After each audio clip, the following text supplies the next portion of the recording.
ขณะที่เรามีสติระลึกรู้อริยสัจสี่ปรากฏครบในปัจจุบันขณะสวัสดีทุกท่านที่กำลังฟังธรรมอยู่ในขณะนี้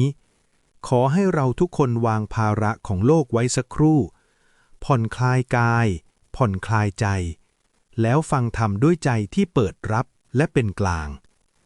วันนี้เราจะมาทำความเข้าใจเรื่องสำคัญมากเรื่องหนึ่งในพระพุทธศาสนาคืออริยสัจสี่ไม่ใช่เรื่องไกลตัวแต่ปรากฏครบได้ทันที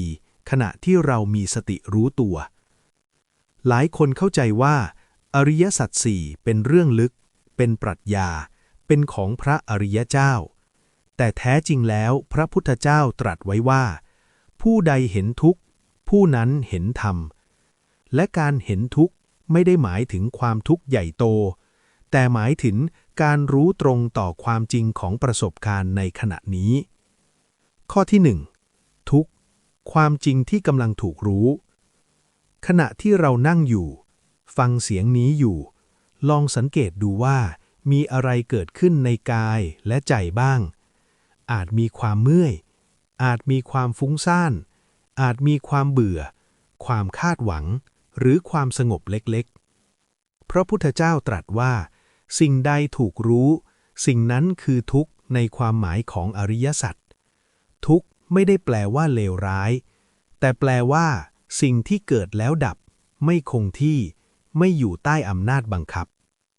เพียงแค่เรารู้ว่าอ้อตอนนี้ใจกำลังฟุ้งหรืออ้อตอนนี้กายกำลังตึงขณะนั้นเองอริยสัจข้อที่1ทุกข์ปรากฏแล้วข้อที่2สมุทัยเหตุแห่งทุกข์ที่ถูกเห็นทันทีถัดมาลองสังเกตให้ลึกขึ้นอีกนิดเมื่อมีความฟุ้งมีอะไรซ่อนอยู่ข้างหลังความฟุ้งนั้นไหมอาจมีความอยากให้ใจสงบอาจมีความไม่พอใจในสิ่งที่เป็นอาจมีความยึดว่าต้องเป็นอย่างนี้ต้องเป็นอย่างนั้นพระพุทธเจ้าชี้ชัดว่าเหตุแห่งทุกข์คือตัณหาความอยากความยึดความผลักไสแต่เราไม่ต้องไปคิดวิเคราะห์ยาวเพียงแค่รู้ทันว่าใจเผลอไปอยากใจเผลอไปยึดใจเผลอไปต่อต้านแค่นี้เองอริยสัจข้อที่2สมุทัยก็ปรากฏแล้วข้อที่3นิโรธความดับที่สัมผัสได้ตรงๆขณะที่เรารู้ทันไม่ตามไม่ต้านไม่เพ่งเพียงรู้เฉยๆอย่างอ่อนโยนลองสังเกตดูว่าเกิดอะไรขึ้น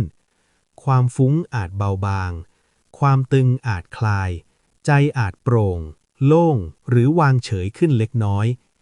พระพุทธเจ้าตรัสว่าเมื่อตัณหาดับทุกข์ย่อมดับนิโรธไม่ใช่ภาวะลึกลับแต่คือช่วงขณะเล็กๆที่ใจไม่ถูกลากไม่ถูกบีบไม่ถูกครอบงำแม้เพียงวินาทีเดียวขณะนั้น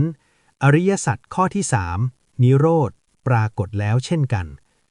ข้อที่4มรรคทางสายกลางที่กำลังเกิดอยู่แล้วอะไรคือเหตุที่ทำให้เรารู้ทันเราวางได้เราไม่หลงไปกับอารมณ์และความคิดคำตอบคือสติ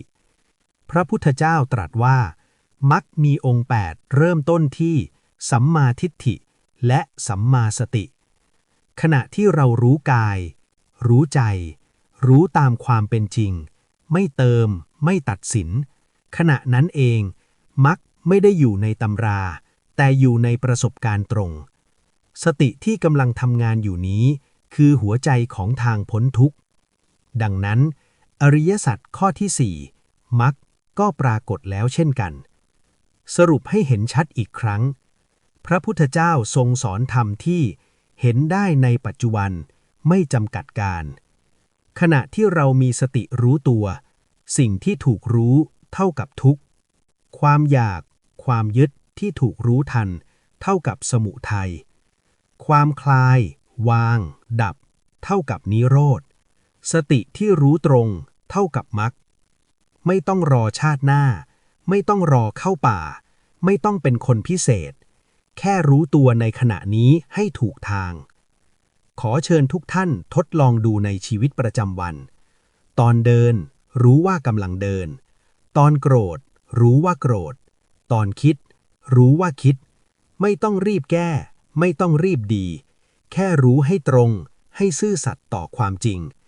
เพราะทุกครั้งที่รู้ธรรมกำลังเกิด